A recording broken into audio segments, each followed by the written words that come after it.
ஒரு மனிதன் ஒரு தேசத்தை மட்டுமல்ல, முழு உலகத்தையே இருள் மூழ்கச் செய்தான். இவர்தான் அடால்ஃப் ஹிட்லர். அதிகாரத்தை அடைய அவர் பயன்படுத்தியது வெறும் அரசியல் அல்ல, பயம், பிரச்சாரம், வெறுப்பு. 1930களில் ஜெர்மனியின் பொருளாதார நெருக்கடியை பயன்படுத்தி மக்களின் கோபத்தை யூதர்கள் மீது திருப்பினார்.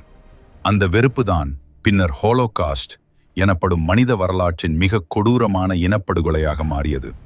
6 மில்லியன் யூதர்கள், மில்லியன் கணக்கான நிரபராதிகள் ஒரே மனிதனின் பைத்தியக்கார கனவுக்காக உயிரிழந்தார்கள்.